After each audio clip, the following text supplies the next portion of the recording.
على سيد الأنبياء والمرسلين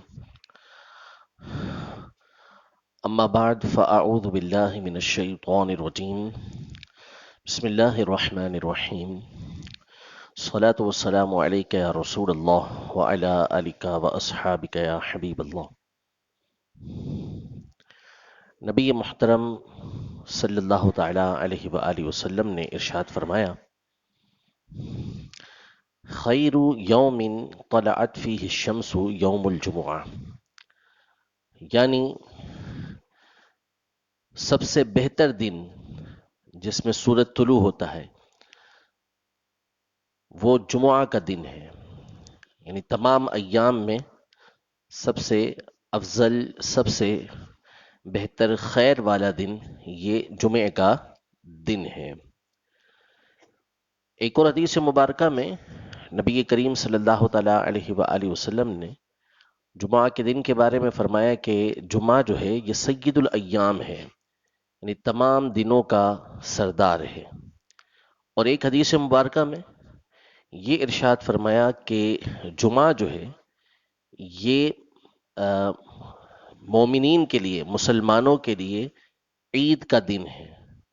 یعنی مومنوں کی عید ہے، جمعے کا دن خوشی کا دن ہے، اللہ تعالیٰ کی بارگاہ میں حاضر ہونے کا دن ہے.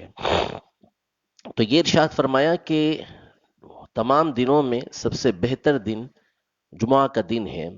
اور پھر اس کے بعد حضور علیہ الصلوۃ والسلام ارشاد فرماتے ہیں کہ فیہ خلق آدم، یہ وہ دن ہے کہ جس میں حضرت آدم علیہ السلام کو پیدا کیا گیا.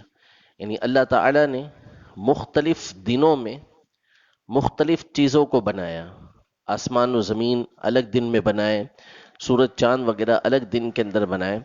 تو انسان کو، یعنی حضرت سیدنا آدم علی نبینا و علیہ الصلوۃ والسلام کی جو تخلیق ہوئی، آپ کو جو پیدا فرمایا، وہ جمعہ کے دن اللہ تبارک و تعالیٰ نے پیدا فرمایا، ان کی تخلیق ہوئی. اب اس کا فائدہ کیا ہے؟ انشاءاللہ یہ حدیث کے آخر میں خود نبی کریم صلی اللہ علیہ وسلم کے فرمان کی روشنی میں آتا ہے. فرمایا کہ وَفِيهِ أُهْبِتَ، اسی دن حضرت آدم علیہ السلام کو زمین پر اتارا گیا. آپ جمعہ کے دن ہی زمین پر تشریف لائے. یعنی آپ کے آنے سے قبل یہ زمین اندھیرے میں ڈوبی ہوئی تھی. حضرت سیدنا آدم علی نبینا و علیہ الصلوۃ والسلام بھی جب زمین پر تشریف لے کر آئے تو جنت کی جو رونقیں تھیں، ظاہر ہے کہ وہ زمین پر نہیں تھیں. اس کی وحشت کی وجہ سے، اس کے اندھیرے کی وجہ سے آپ علیہ الصلوۃ والسلام کو بھی وحشت طاری ہوئی. جبریل امین علیہ الصلوۃ والسلام نے آ کر آپ سے اذان دینے کا کہا تو آپ نے اذان دی، اس سے یہ وحشت دور ہوئی. اور پھر جب صبح ہوئی، سورج طلوع ہوا، حضرت آدم علیہ الصلوۃ والسلام نے جب صبح دیکھی تو اللہ کے حضور آپ نے 2 رکعتیں ادا کی. یہ نماز فجر مومنوں کے لیے مقرر کی گئی. حضرت آدم علیہ الصلوۃ والسلام نے جو 2 رکعتیں ادا کی تھیں. علماء یہ ارشاد فرماتے ہیں کہ جس مقام پر حضرت سیدنا آدم علیہ الصلوۃ والسلام کے سب سے پہلے قدم پڑے تھے، اللہ تبارک و تعالی نے اس جگہ کی جو وہاں سے جو پیداوار ہے اس کے اندر اللہ نے خوشبو رکھی ہوئی ہے، اور اس کے اندر اللہ تبارک و تعالی نے برکت رکھی ہوئی ہے، اس لیے کہ حضرت آدم علیہ الصلوۃ والسلام کے مبارک قدم وہاں پر رہے. تو نبی کریم صلی اللہ تعالیٰ علیہ وسلم نے جو ارشاد فرمایا کہ جمعہ یہ تمام دنوں کا، یعنی تمام دنوں میں بہتر ہے، اس کی وجوہات خود نبی کریم صلی اللہ علیہ وسلم بیان فرما رہے ہیں. پہلی وجہ کہ حضرت آدم علیہ السلام اس میں پیدا ہوئے. دوسری وجہ یہ بیان کی کہ وہ زمین پر اسی دن تشریف لائے، اور فرمایا وَفِيهِ تِيبَ عَلَيْهِ، یہی وہ دن ہے کہ جس میں حضرت آدم علیہ السلام کی توبہ اللہ نے قبول فرمائی. اللہ تعالیٰ نے اس دن ان کو یہ سعادت بھی دی کہ ان کی توبہ اسی دن قبول ہوئی. وَفِيهِ قُبِدَ، اور یہی وہ دن ہے کہ جس میں حضرت آدم علیہ الصلوۃ والسلام نے وصال فرمایا. اب کوئی مبارک ہستی، بڑی ہستی یہ دنیا سے جاتی ہے تو ہمارے لیے اس کا جانا یہ ایک غم کا سبب ہوتا ہے. جو 3 دن تک بنانا ضروری ہے، لیکن جو ہستی، جو اللہ کا ولی، اللہ کا نبی دنیا سے جاتا ہے تو اس کے لیے وہ خوشی کا دن ہوتا ہے، کیونکہ اس کی اللہ عز و جل سے ملاقات ہوتی ہے، نیک لوگوں سے ملاقات ہوتی ہے. اس لیے اس کے لیے یہ مبارک دن ہے، خوشی کا دن ہے. اللہ تعالیٰ نے حضرت سیدنا یحییٰ علی نبینا و علیہ الصلوۃ والسلام کا قرآن پاک میں تذکرہ کیا تو فرمایا وسلام علیہ یوم ولد و یوم یموت و یوم یبعث حیا، کہ حضرت یحییٰ علیہ السلام کے لیے اللہ فرماتا ہے کہ ان پر سلامتی ہو، ان کے اس دن پر جب یہ پیدا ہوئے اور اس دن پر جب یہ دنیا سے رخصت ہوئے، اس پر سلامتی ہو، اور قیامت کے دن جب وہ اٹھائے جائیں گے تو اس دن بھی ان کے لیے سلامتی ہو۔ تو اللہ کے نبی، اللہ کے ولی جو ہے جب دنیا سے رخصت ہوتے ہیں تو پھر وہ ان کے لیے خوشی کا دن ہوتا ہے۔ حضرت سیدنا بلال رضی اللہ تعالی عنہ جب آپ کے وصال کا وقت قریب آیا تو آپ کی زوجہ رونے لگی اور کہا واہ قربا، بڑے دکھ کی بات ہے، آپ دنیا سے جا رہے ہیں۔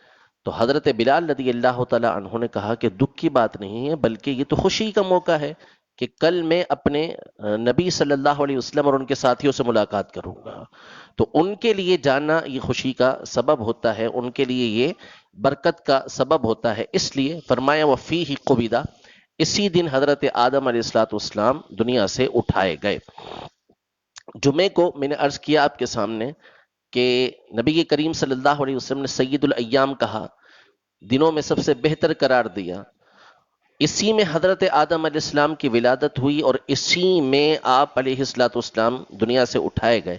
اس کے باوجود نبی کریم صلی اللہ تعالیٰ علیہ وسلم اس کو خیر الایام فرما رہے ہیں، سید الایام فرما رہے ہیں۔ اس کا مطلب ہے کہ اصل اعتبار یہ ہے کہ جس دن کوئی خوشی حاصل ہوتی ہے وہ دن اچھائی والا دن کہلاتا ہے، خیر والا دن کہلاتا ہے۔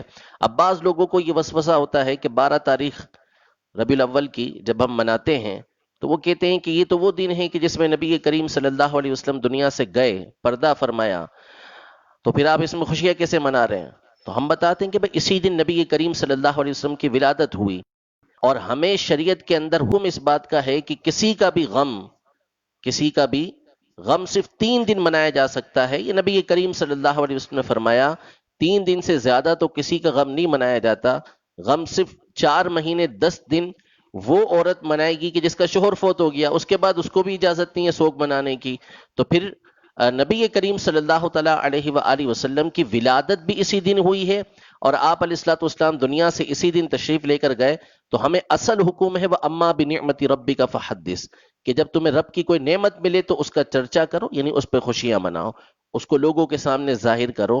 تو اصل اعتبار اس دن پیدا ہونے کا ہے، اس دن خوشی ملنے کا ہے، اس لیے 12 ربیع الاول کو خوشیاں منائی جاتی ہیں۔ یہ جو میں حدیث پاک آپ کے سامنے پڑھ رہا ہوں اس میں واضح طور پر اس کا تذکرہ موجود ہے کہ حضرت آدم علیہ السلام اسی دن پیدا ہو رہے ہیں، اسی دن دنیا سے جا رہے ہیں، لیکن اس کے باوجود نبی کریم صلی اللہ علیہ وسلم اس دن کو تمام دنوں کا سردار قرار دیتے ہیں۔ اس کے باوجود نبی کریم صلی اللہ علیہ وسلم اس دن کو مومنوں کی عید قرار دیتے ہیں۔ 5ویں بات نبی کریم صلی اللہ علیہ وسلم نے اس حوالے سے یہ ارشاد فرمائی کہ یہی وہ دن ہے کہ جس میں قیامت قائم ہوگی، جس میں قیامت قائم ہوگی۔ یہ بیان فرمانے کے بعد نبی رحمت شفیع امت صلی اللہ تعالی علیہ وآلہ وسلم نے ارشاد فرمایا کہ ہر جمعے کی صبح، کوئی جمعہ ایسا نہیں ہوتا کہ جس کی صبح تمام کے تمام جانور یہ چیخ نہ مارتے ہوں اور ڈرتے نہ ہوں۔ کیوں؟ کہ قیامت کہیں اس دن قائم نہ ہو جائے، قیامت کہیں اس دن قائم نہ ہو جائے، یہ ان کے اوپر خوف ہوتا ہے یہاں تک کہ سورج غروب ہو جائے، یہاں تک کہ سورج غروب ہو جائے، اس لیے کہ ان کو پتہ ہے کہ اس دن قیامت قائم ہوگی اور قیامت ایک ہولناک دن ہے۔ ان زلزلۃ الساعۃ شیء عظیم، کہ قیامت کا جو زلزلہ ہے، قیامت کا جو دن ہے وہ بہت بڑی چیز ہے، اس لیے جانور جو ہے اس دن خوف کرتے ہیں کہ کہیں ایسا نہ ہو کہ اس دن قیامت قائم ہو جائے۔ لیکن بہرحال یہ وہ دن ہے کہ جس میں اللہ تعالیٰ کی خاص نعمتیں بھی ہوتی ہیں، خاص رحمتیں بھی ہوتی ہیں۔ روزانہ ظہر سے قبل یہ جہنم کی آگ بھڑکائی جاتی ہے، جو ظہر کا وقت شروع ہونے سے پہلے کا وقت ہوتا ہے اس وقت میں جہنم بھڑکائی جاتی ہے، لیکن جمعہ کے دن جہنم کی آگ نہیں بھڑکائی جاتی ہے۔ یہ وہ برکتوں والا دن ہے، وہ خیر والا دن ہے۔ نبی کریم صلی اللہ علیہ وسلم اس کے بعد ارشاد فرماتے ہیں کہ اس دن ایک ایسی گھڑی ہے کہ جس میں بندہ اللہ تعالیٰ سے جو دعا کرتا ہے اللہ تعالیٰ اس کی وہ دعا قبول فرماتا ہے۔